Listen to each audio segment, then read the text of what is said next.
Hello, my brothers and sisters. Today we see reinforcement concrete and structural elements.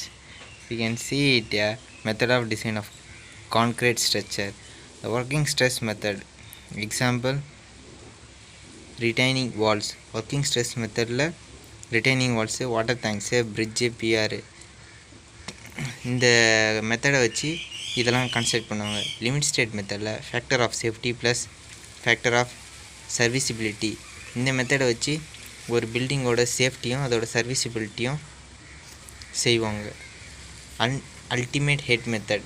இந்த ultimate head method இது ஒரு method இருக்குது. இந்த எதில் இருக்குன்னா அந்த design of concrete structure design பண்ணுறா இந்த அல்டிமேட் லோட் மெத்தட்னு ஒரு மெத்தட் இருக்குது. RCC structure elements. RCC structure எலமெண்ட்ஸ்னால் நம்ம பில்டிங்குள்ளே அந்த ஸ்டீல் ராட்ஸை ப்ரொவைட் பண்ணுறல, அதான் ஆர்சிசி ஸ்ட்ரக்சரல் எலமெண்ட்ஸு. அந்த ஆர்சிசி ஸ்ட்ரக்சரல் எலமெண்ட்ஸை நம்ம பில்டிங்கில் எந்தெந்த இடத்துல வச்சு எந்தமாரி விஷயத்தெல்லாம் யூஸ் பண்ணுவோம் பார்த்தோன்னா, ஸ்லாபில் நம்ம ஆர்சிசி ப்ரொவைட் பண்ணுவோம், பீமில் ஆர்சிசி ப்ரொவைட் பண்ணுவோம், காலமில் ஆர்சிசி ப்ரொவைட் பண்ணுவோம், ஃபூட்டிங் அதாவது அடித்தளம் சப்ஸ்ட்ரக்சரில் ஆர்சிசி ப்ரொவைட் பண்ணுவோம். மெத்த படிக்கட்டு. கான்க்ரீட் நம்மளுக்கு தெரியும். கான்க்ரீட் பிரிட்டில் இன் நேச்சர், அதாவது இயற்கையாகவே கான்க்ரீட்டு வெறும் ஆர்சிசி இல்லாமல் கான்க்ரீட் மட்டும் நம்ம கட்டியாக இருந்ததுன்னா அது உடையிற தன்மை கொண்டது.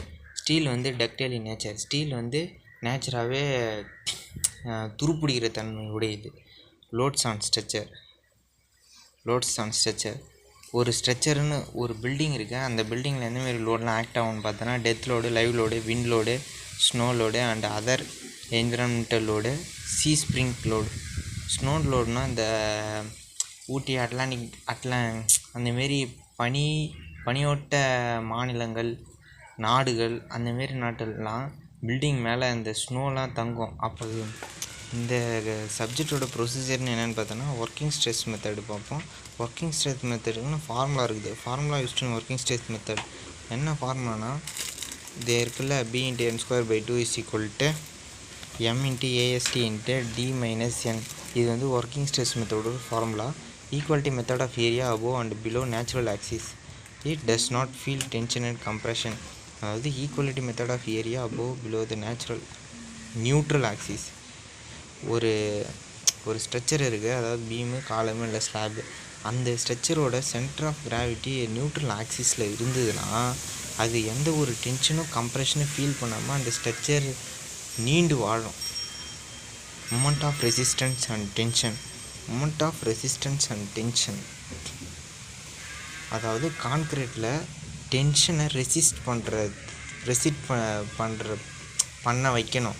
அப்படி பண்ண வைக்கணும்னா நம்ம ஸ்ட்ரக்சரை இந்த ஃபார்முலா யூஸ் பண்ணி நம்ம போட்டு கால்குலேட் பண்ணி பண்ணோன்னா அந்த ஸ்ட்ரக்சர் டென்ஷனை ரெசிஸ்ட் பண்ணணும். ரெசிஸ்ட் மீன்ஸ் தடுக்கிறது. அதோட ஃபார்முலா என்னென்னு பார்த்தோன்னா, MORT = σST × AST × d - n/3. இதுதான் மொமெண்ட் ஆஃப் ரெசிஸ்டன்ஸ் ஆஃப் டென்ஷனோட ஃபார்முலா.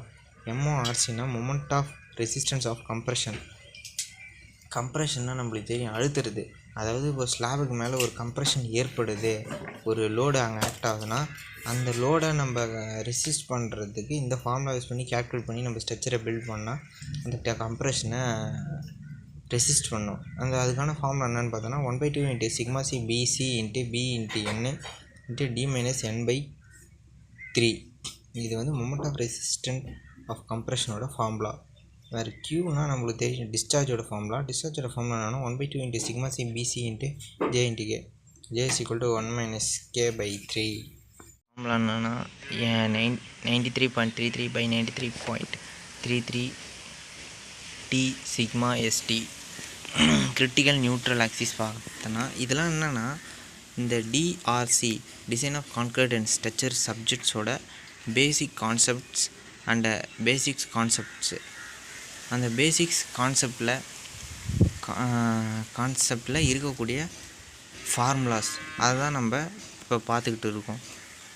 NCனா 1/1 + σST/m × σCBC × D. இது கிரிட்டிக்கல் நியூட்ரல் பேசிஸோட ஃபார்முலா.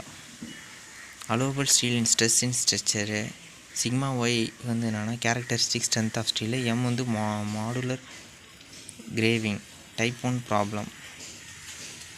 இதெல்லாம் நமக்கு தேவையில்லைன்னு நான் நினைக்கிறேன். ஆமாம், இப்போ நம்ம பார்த்ததெல்லாம் இந்த சப்ஜெக்டோட, திரும்பியும் சொல்கிறேன், இந்த சப்ஜெக்டோட பேசிக் கான்செப்ட்ஸ் அண்ட் அந்த பேசிக் கான்செப்டோட ஃபார்முலாஸ் வருதுன்னு என்பதை பார்ப்போம். Thank you my brothers and sisters.